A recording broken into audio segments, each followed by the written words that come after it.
우리 이 시간에도 오신 여러분들을 위해 하나님의 큰 은혜, 축복이 함께하기를 주님의 이름으로 축원합니다. 우리 앞뒤 좌우에 있는 분들 따뜻한 사랑의 마음으로 인사를 나눕니다. 주님의 이름으로 사랑하고 축복합니다.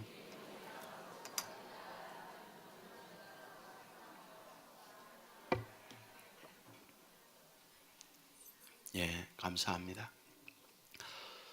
사소한 것으로부터의 위로, 이런 제목의 책이 있습니다. 무무라고 하는 중국 작가가 썼습니다. 여기에 이런 이야기가 나와요. 굉장히 괜찮은 집안에 아주 값비싼 화병이 있었습니다. 중국 돈으로 30만 위안, 그러니까 한화로 그걸 바꾸면 5,200만 원 정도 가는 상당히 고가의 화병이었습니다. 근데 그 집에 아들이 있었어요. 근데 그 아들이 그 화병에 손을 집어넣었다가 손을 못 뺐어요. 그래서 비눗물도 해보고 기름도 발라보지만 손이 안 나왔어요. 아이는 손이 빠지지 않기 때문에 엉엉웁니다. 결국 많은 방법을 하다가 마지막 방법은 화병을 깨는 거였죠. 그리하여 손을 빼게 됐어요. 근데 빼고 나서 보았더니 이 아이가 주먹을 꼭 쥐고 있는 거예요. 그러니까 빈손으로 들어갔다가 주먹진 손이기 때문에 손이 안 나온 거예요. 엄마가 깜짝 놀라서 도대체 왜 주먹 쥐고 있니? 손 펴봐라. 그랬더니 동전 하나가 쥐어 있었어요. 한화로 90원 정도 가는 그 동전을 쥐고 있던 거죠. 그러니까 그 손을 놓으면 손을 뺄 수 있는데 그 동전을 놓기 싫어서 잡고 있다가 결국은 그 엄청난 값비싼 화병이 깨진 거예요. 우리는 이런 것을 보면서 바보구나. 어떻게 그런 어리석은 행동을 할 수 있을까? 일반적으로 그런 생각을 충분히 가질 수 있잖아요. 여러분, 우리는 아프리카 원주민들이 원숭이 잡는 사냥법에 관한 이야기 많이 듣잖아요. 호리병 들어가는 입구가 좁고 그 안에 원숭이들이 좋아하는 어떤 견과류를 넣는 거예요. 그러면 그 견과류를 꺼내기 위하여 빈손으로 넣었다가는 한 움큼 견과류를 쥐고 빼려고 하는데 나오지 않는 거죠. 다음날 사람이 자기 잡아갈 때까지 그 손을 안 넣는 거예요. 바보잖아요. 여러분, 동전이 아이가 잡고 있지만 사실은 그 동전이 아이를 붙들고 있는 거죠. 여러분, 원숭이가 견과류를 잡고 있지만 그 견과류가 원숭이를 잡고 있는 거죠. 오늘 우리가 인생을 살 때 보면 얼마든지 그럴 수 있다는 거예요. 이것은 단순히 어떤 소유, 내 손에 뭔가를 잡는 것만이 아니라 우리 내면, 우리 마음도 이런 일들이 너무 많다, 그런 얘기예요. 오늘 본문은 이런 상황에서 어떻게 어떻게 그것을 놓을 수 있는지 이 부분을 말씀하는 것이 성경이다, 그런 얘기입니다. 이 말씀은 지난주 이어서 계속되는 내용입니다. 지난주 여러분에게 다루었던 말씀은 38년 된 병자가 베데스다 연못에 있었는데 예수님께서 그곳에 가셔서 그를 건강하게 주었다. 이것이 지난주 말씀이었어요. 자, 오늘 이 시간 여러분들과 함께 드리려고 하는 것, 그 날이 언제냐? 바로 이런 질병에서 노임 얻은 그 날이 언제냐? 그거예요. 여러분, 2017년 10월 22일 그 날을 말하려는 거 아니에요. 바로 성경은 9절 하반절에서 이 날은 안식일이니 안식일날 그 일을 했다, 이렇게 기록을 하고 있습니다. 자, 그런데 10절에 보면 유대인들이 병 나은 사람에게 이르되 안식일인데 내가 자리를 들고 가는 것이 옳지 아니하니라, 이렇게 말씀했어요. 여러분, 이 말씀은 간단한 기록이지만 엄청난 시비가 걸려있는 말씀이에요. 왜? 38년 동안 병으로 고생했다. 무슨 뜻인가요? 자유함 없이 고통, 괴로움 시간에 38년이라는 긴 세월을 보냈다. 그 말이잖아요. 눈물이에요. 때로는 분노예요. 원망이에요. 때로는 좌절 속에 삶을 포기하고 싶은 수많은 시간들을 38년 동안 보낸 거예요. 그러면 그런 모든 것들이 예수님으로 인하여 질병에 치유되었다. 그러면 어떤가요? 박수입니다. 축복입니다. 내 인생의 새로운 미래가 이제는 열려졌구나. 지난날에 힘들고 눈물 나던 모든 것들이 끝났구나. 그래야 되는 거예요. 그러나 오늘 성경은 반대입니다. 그와 같은 고통, 어려움 속에 기나긴 세월을 지내며 아파했는데 이제 그런 것들이 순식간에 다 노임을 얻은 그를 향하여 시비 거는 거예요. 너 안식일날 그러면 안 돼. 너가 털려먹어서 공격을 하고 있는 거예요. 여러분, 특별히 이 부분의 말씀은 16절에 이렇게 말하죠. 그러므로 안식일에 이러한 일을 행하신다 하여 유대인들이 예수를 박해한지라. 그와 같이 병낫게 한 예수님에 대하여 참 잘했습니다. 너무 훌륭한 일을 했습니다. 라고 해야 하는데 이 안식일에 그 일을 했다고 해서 예수님까지 죽이려고 했다. 이것이 성경이에요. 여러분, 왜 그랬을까요? 왜 이런 일이 벌어지고 있는 걸까요? 이것은 당시 그들이 갖고 있던 안식일에 대한 잘못된 인식 때문에 그런 거죠. 안식, 쉬는 날이에요. 그 쉬는 것을 확대하게 됐어요. 쉬려고 하면 어떻게 되냐? 노동하지 않아야 한다. 그거예요. 노동하면 쉬는 게 아니다. 그러면 노동이 어느 정도까지냐? 여러분 아십니까? 철저한 지금도 유대인들은 전기 스위치 오르고 내리는 게 노동이라고 해서 그 일을 하지 않는다는 거. 몰랐죠? 그게 노동이에요. 그러니까 안식일에 병을 고쳤다. 무슨 말입니까? 중노동한 거예요. 그러므로 말미암아 어찌하여 안식일을 범하느냐? 이것이 예수님을 향한 공격이고 그날 병난 환자를 향한 시비예요. 여러분, 이 부분에 대하여 우리는 정리가 필요해요.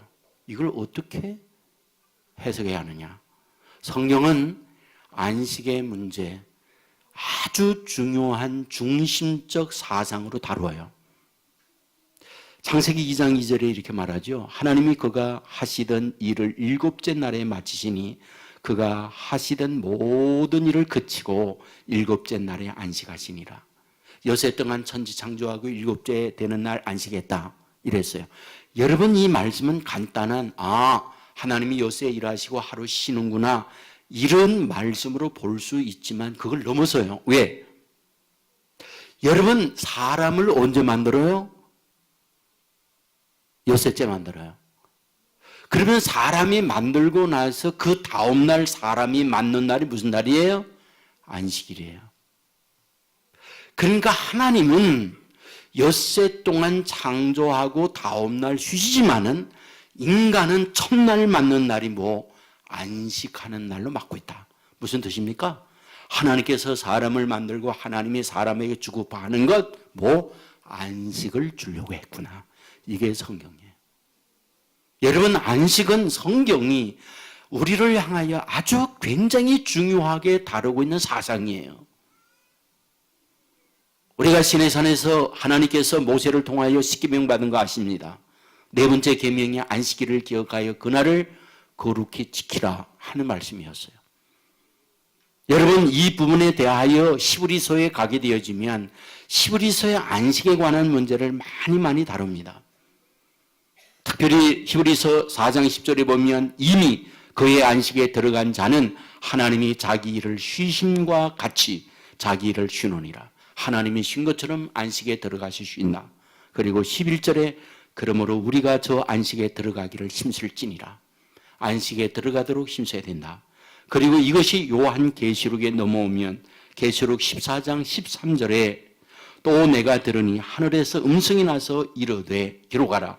지금 이후로 주 안에서 죽는 자들은 복이 있도다 하심에 성령이 이르하시되 그러하다. 그들이 수고를 거치고 쉬리니 이렇게 말했어요. 그러니까 주 안에서 죽는 자들이 복이 있는데 무슨 복이냐?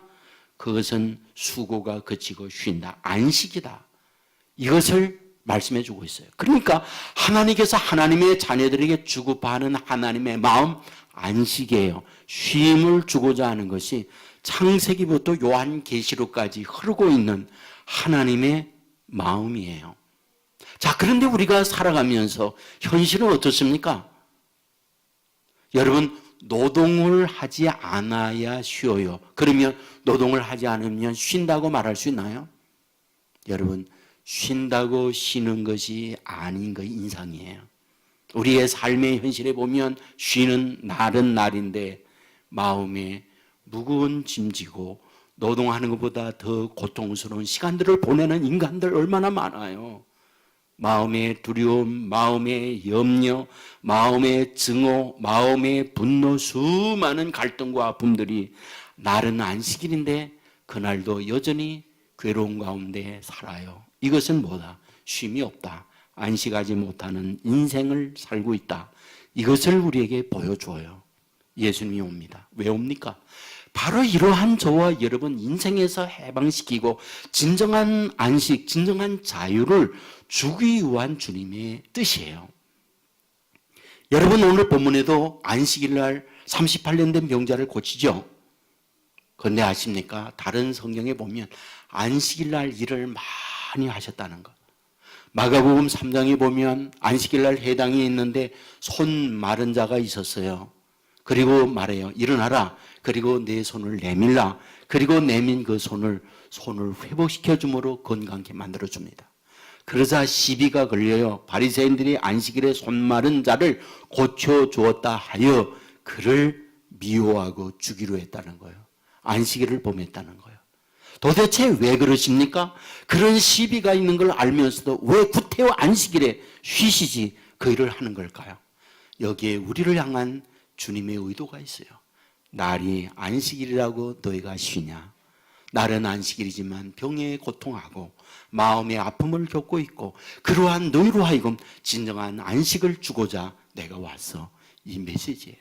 그것을 결정적으로 보여주는 것이 마태복음 12장 8절이잖아요. 그 유명한 주님의 선언. 인자는 안식일의 주인이니라. 인자는 안식일의 주인이니라. 무슨 뜻입니까?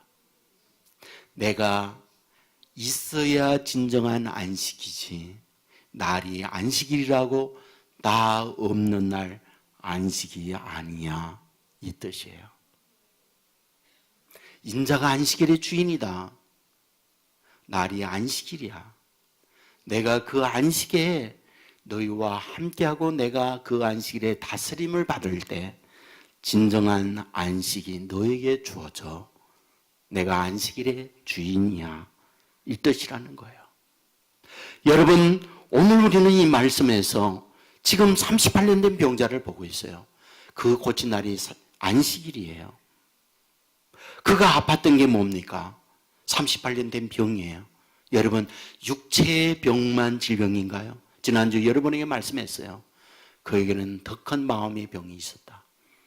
내가 낫고자 원하느냐? 물었을 때 그것은 낫고자 원한다는 말을 들으려고 하는 게 아니다. 왜? 뻔한 거니까. 38년 된 병으로 고통당한 그에게 건강하기를 원하세요? 말 같은 질문이었죠. 그건 질문도 아니죠. 근데 왜 그런 질문도 아닌 그런 질문을 하고 있을까? 사실은 그 내면의 아픔, 그것을 자기의 입으로 고백해 하고자 하는 의도가 있다는 거예요. 말씀했죠. 주의 물이 움직일 때에 나를 못에 넣어줄 사람이 없어 내가 가는 동안에 다른 사람이 먼저 내려가나이다. 두 가지 문제를 말하고 있잖아요. 나 혼자예요. 물이 동할 때 나를 넣어줄 사람이 없어요. 무슨 얘기입니까? 나는 이렇게 버려졌습니다. 나는 상처가 많아요. 내 곁에 그 누구도 없어요. 원망이 그 안에 있어요. 동시에 물이 동할 때 다른 사람들이 먼저 갑니다. 그들은 돕는 사람, 나보다 월등히 나아요. 앞서가는 사람이에요. 그러므로 나는 뒤처져서 할 수 있는 거란 아무것도 없는 무능한 존재예요. 이것이 그에게 있는 내면이에요. 육체의 병만이 아니라 더 심각한 마음의 포로가 된 것이 뭐다? 그것이 그의 인생이다. 그런 얘기입니다. 그런데 우리가 여기에서 아주 중요한 사실을 발견해요. 5장 8절에 예수님께서 말합니다. 일어나 내 자리를 들고 걸어가라 이렇게 얘기해요. 그랬더니 9절에서 자리를 들고 걸어가니라 이렇게 얘기해요. 자, 여러분 여기에서 단순히 자리를 들고 걸어가니라 그러니까 병든 자가 일어나서 건강을 덧입어서 걸어갑니다 하는 뜻이잖아요. 그러나 그 차원을 넘어서요. 묻겠습니다. 자, 걸어서 그는 어디로 갔을까요? 걸어서 어디로 갔을까요? 어디로 간지 몰라요. 그러나 우리가 알 수 있는 부분이 있어요. 그것은 뭐냐 하면 오늘 본문에서 무엇을 우리에게 말씀해 주고 있습니까? 그는 걸어서 성전으로 가고 있는 걸 보아요. 성전으로 가고 있어요. 베데스다는 어떤 곳입니까? 자기 아픈 고통 가운데에 놓여 있던 자리예요. 그런데 그곳에서 원망, 질투, 분노가 함께 있었어요. 그런데 그것에서 놓고 떠나 성전으로 가다라는 의미가 이 안에 있다라는 거예요. 저는 이 시간 여러분에게 이렇게 묻고 싶습니다. 왜 예수 믿나요? 구원받으려고요. 구원이 무엇인가요? 천국 가는 거예요. 맞아요. 그러나 구원은 천국 가는 거로 제한하지 않아요. 이 땅 위에 마음의 염려, 두려움으로부터 해방되는 것도 구원이에요. 마음의 원망과 내 안의 열등, 이런 것들로부터 벗어나는 것도 구원이에요. 우리의 구원은 전인 구원이에요. 단순하게 천국 가는 그 구원으로 제한하지 않아요. 땅 위에 살면서 매이지 않는 거예요. 포성에 묶이지 않는 거예요. 자유인으로 사는 거예요. 그거를 전인적 구원이라고 해요. 묻습니다. 이 자리에 함께하고 있는 여러분, 그 구원이 여러분에게 있나요? 여기에 자랑스럽게 나 그 구원 받았습니다 할 수 있는 분들은 그리 많지는 않아요. 여러분, 이 부분에 대하여 우리에게 보여주는 해답, 정답을 갖고 있는 인물이 있어요. 그게 아브라함입니다. 하나님께서 아브라함에게 얘기해요. 너의 본토 친척 아비 집을 떠나 내가 네게 지시할 땅으로 가라. 왜 떠나라고 하죠? 그것은 그로 하여금 창대하게 만들고 큰 민족을 이루게 만들고 복의 근원으로 삼으려고 그를 떠나라고 했어요. 아브라함은 그런 복을 받으려고 떠납니다. 묻습니다. 그는 떠나서 그런 복을 받았나요? 아니에요. 오히려 그것을 떠남으로 말미암아 고향보다 더 어려운 시련들이 줄줄이 기다리고 있었어요. 그렇다면 왜 그랬을까? 하나님께서 분명하게 이런 복을 준다고 하며 떠나라고 해놓고 그가 겪는 고통과 아픔은 너무 많았는데 왜 그럴까? 하나님은 사기하는 분일까? 하나님은 거짓말하는 분일까? 이런 생각을 가질 수 있잖아요. 그런데 민수기 23장 19절에서 뭐라고 말하나요? 하나님이 사람이 아니시니 거짓말을 하지 않으시고 인생이 아니시니 후회가 없으시도다. 어찌 그 말씀하신 바를 행하지 않으며 하신 말씀을 실행하지 않으시랴. 하나님은 부도 내는 분 아니라는 거예요. 말한 것에 대하여 사기나 거짓하는 분이 아니라는 거예요. 반드시 말한 것은 100% 이루어낸다. 우리를 향한 약속이에요. 그러나 현실은 이루어지지 않고 있는 거죠. 이유가 뭘까요? 여기에 우리를 향한 주님의 메시지가 있어요.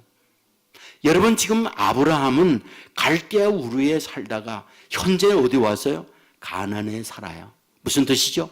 공간적으로는 여러분 갈대아 우르를 떠났습니다. 그러나 마음, 그러나 생각, 그러나 가치, 그가 추구하고 있는 정신 상태는 어디?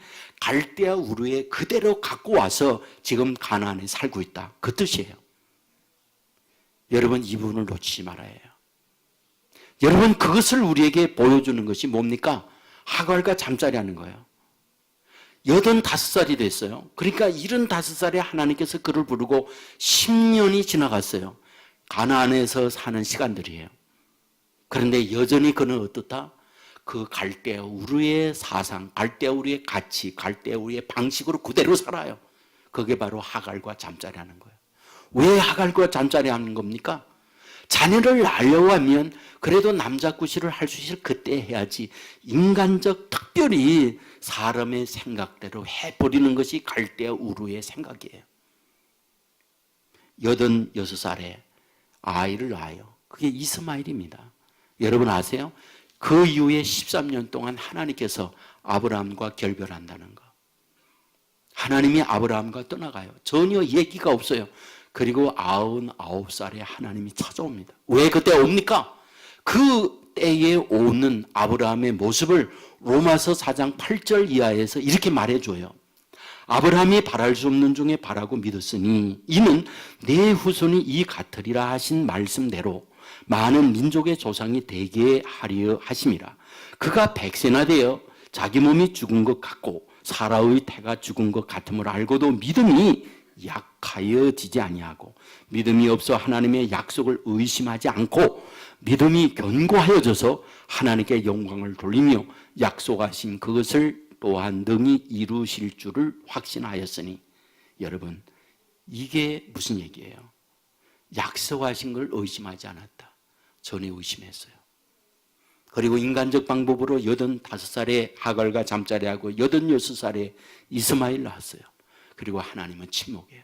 13년은 고통이에요. 13년은 기다림이에요. 그 기다림과 고통, 시련의 시간을 가지면서 뭐하다? 자기 안에 그 갈대우르의 사상과 갈대우르의 정신을 쏟아내는 시간이에요. 그리고 무엇으로? 우리 가나안의 하나님의 통치, 하나님의 다스림의 생각으로 그를 채우는 시간이었어요. 그게 뭡니까? 그게 바로 믿음이었어요. 이런 믿음으로 차 있을 때 하나님은 어떻게 하다? 찾아오셔서 이삭을 낳도록 축복해 주고 있는 말씀이에요. 여러분, 그 이후부터 그의 인생이 달라지는 거예요. 여러분, 오늘 본문에서 지금 38년 된 병자에게 베드스다에 살고 있어요. 일어나 걸어가라고 했어요. 그랬더니 어떠하다? 여러분, 오늘 보면 14절에 보면 그 후에 예수께서 성전에서 그 사람을 만나 이렇게 기록하고 있어요.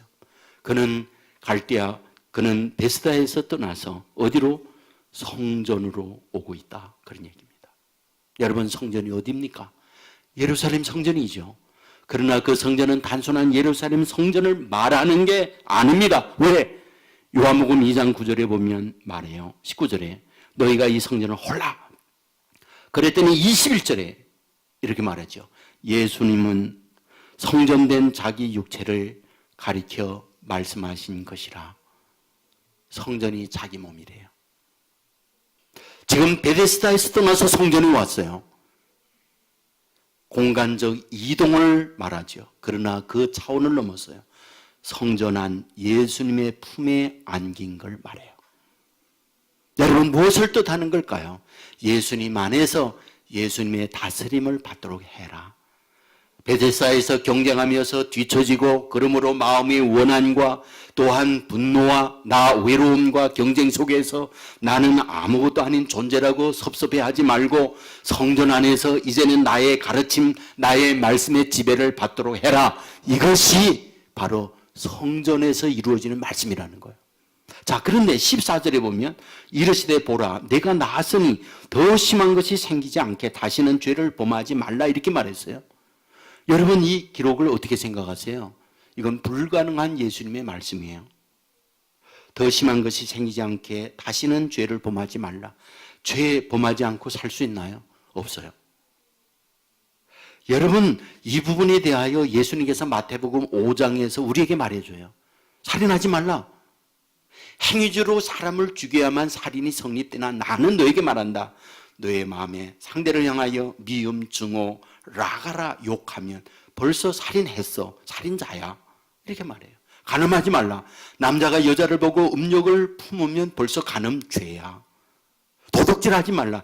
행위적으로 도둑질해야만 도둑질하는 걸로 알고 있으나 남의 것을 탐내면 벌써 도둑질한 거야. 무엇을 우리에게 말씀해 주려고 하는 겁니까?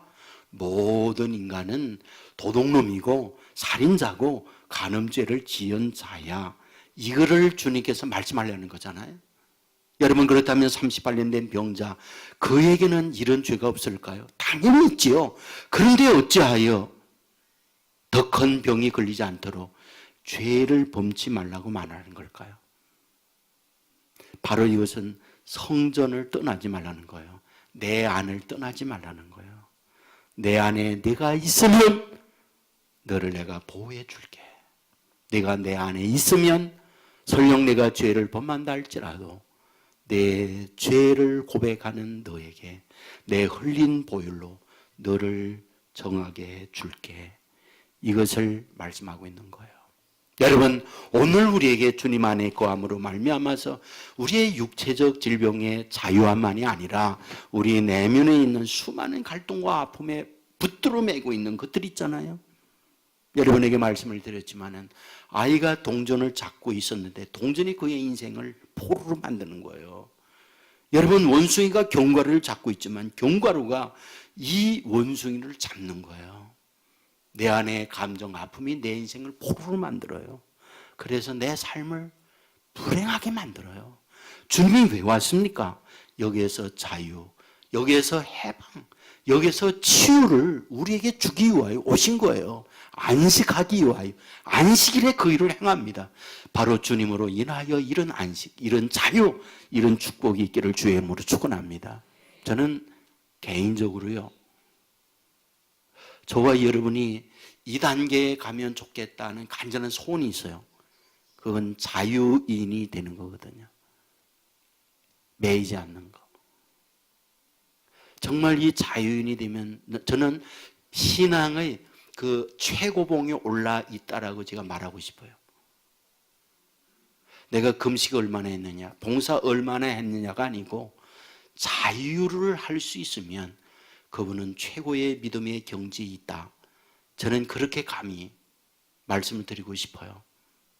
이것을 불교의 용어나 세상의 용어로 이해를 돕게 된다고 한다면 소위 해탈하는 것과도 같다.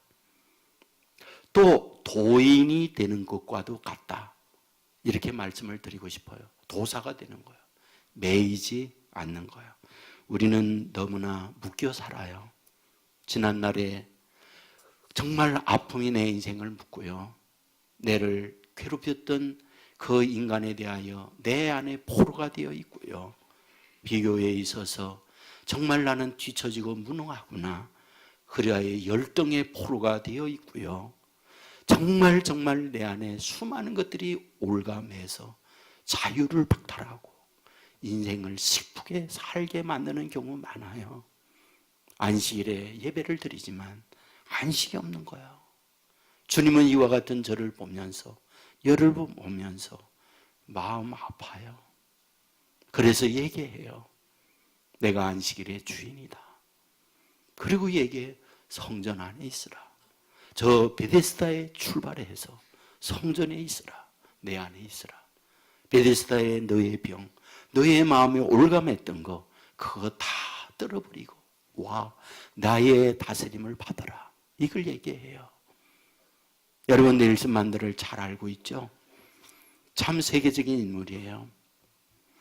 자크랑이라고 하는 분이 있어요. 프랑스에 12년 동안 문화부 장관, 교육부 장관을 지낸 분인데 넬슨 만델라 평전, 이분이 썼어요. 여기에서 이런 얘기를 합니다. 수차례 감옥에 갇히고 마지막 종신형을 받거든요. 그리고 간 곳이 어디냐, 그 자신을 가두었던 곳, 그것이 바로 그 레드 아일랜드라고 하는 섬에 헤엄쳐서 절대 나올 수 없는 그곳에 그를 가두었어요. 그곳에서 하는 것이 뭐냐면 5시 반부터 일어나서 노동합니다. 매질당하고 먹지 못하고 고통과 괴로움을 겪어요. 여러분, 그곳에 27년간을 살고 알다시피 1990년 2월 11일 날 나옵니다. 그리고 4년이 지난 1994년 4월 27일 날 대통령이 당선이 돼서 대통령 취임식을 해요. 그런데 취임식하는 그날 27년 동안 그 감옥에 갇혀서 매를 맞고 종신형으로 살면서 고통스럽게 만들었던 교도관, 그 교도관을 취임식 축하 자리에 초청했다는 거 아닙니까? 그 마음에 분노 원망이 많았어요. 물었어요. 어떻게 그게 가능했나요? 그랬더니 넬슨 만델라가 이렇게 말합니다. 그곳에서 돌을 깨고 있는 그날이었죠. 그런데 하나님께서 나에게 번개 같은 생각을 주었죠. 사슬에 묶이고 채찍에 채서가는 그 일을 못한다고 채찍으로 나를 때리고 있으나 내 안에 있는 정신과 믿음은 이들이 매지 못한다 하는 생각을 갖게 됐어요.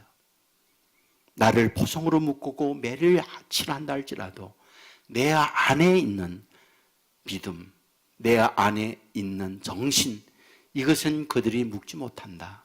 저들의 매질과 사슬로 말미암아 내 믿음과 내 정신까지 매여서는 안 된다는 생각을 난 가졌어요. 그래서 나는 그들을 품어내기로 했던 거죠. 이렇게 얘기를 했어요. 여러분 빌 클린턴 대통령 아시죠? 그분이 자서전을 썼어요. 그 자서전에서 바로 여기에 말씀하고 있는 넬슨 만델라와 만나 이야기했던 내용이 나와요. 여기에 이렇게 기록을 합니다. 거기에서 27년 만에 나올 때에 어떤 생각이 들었나요? 정오미움이 가득 차 있었을 텐데 어떻게 그런 부분들을 이겨낼 수 있었나요? 넬슨 만델라는 말합니다. 왜 나에게 증오가 없겠어요? 왜 나에게 미움이 없겠어요? 그러나 나는 나오면서 생각했죠. 사슬에 풀어줬다. 나는 자유인이다. 그러나 내가 손발이 묶이지 않았다고 내가 정말 자유인일까? 마음의 증오, 미움으로 가득 차서 내가 손발은 묶이지 않았지만 그렇게 산다면 나는 여전히 밖에 나온 감옥에 갇힌 포로자라는 걸 알았어요. 그래서 나는 이 모든 것을 알기에 거기에서 사슬이 풀어지면서 내 마음에 있는 것도 다 풀고 나오기로 결심했답니다. 이것이 그분이 한 말이었어요. 여러분, 이분은 믿음의 사람이었어요. 예수 안에서 살아가면서 그것을 깨우침을 입은 하나님의 사람이었어요. 이것이 진정한 자유예요. 하나님은 이런 사람 되기를 원하는 거예요. 여러분, 뽀빠의 이상용 아시죠? 이분이 MC가 돼서 전국 각지에 다니면서 노래 자랑이나 이런 거 할 때에 MC로 사회를 와요. 근데 한 시골 마을에 갔는데 누가 와 있느냐? 105살 난 할머님이 거기 온 거예요. 놀랬죠. 할머님에게 물었어요. 아이고 할머니 연세가 어떻게 됐어요? 그랬더니 할머니 하는 말 5살이야 그러더래요. 아니 5살이라니요? 그랬더니 하는 말 너 백이 무거워서 집에 두고 다녀 그러더래요. 그래서 이분이 또 물었답니다. 할머니 그렇게 105년 동안 살면서 힘든 일이 없었나요? 있었지 뭐. 괴롭히고 또 힘들게 하는 사람 없었나요? 있었어. 근데 어떻게 하셨나요? 내버려뒀어. 그랬더니 그것들이 먼저 대줬어. 이렇게 얘기해요. 나는 거기에 인생의 철학이 있다고 봐요. 우리는 다 묶여요. 씹어봐요. 잠 못 자요. 밟아봐요. 정오에 칼을 갈고요. 다음날 서바이벌 총을 들고 나갔어요. 갈려요. 이게 인생이에요. 그래서 우리는 행복이 없어요. 주님은 그걸 보고 있는 거예요.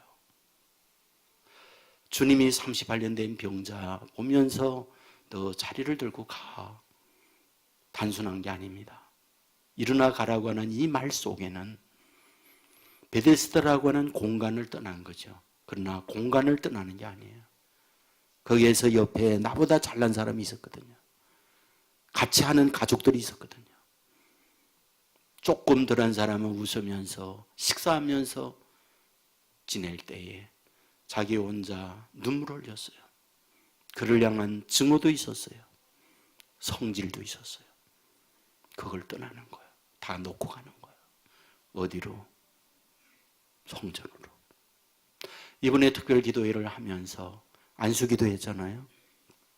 기도 제목 다 적어가지고 와서 보고 기도를 해줘요.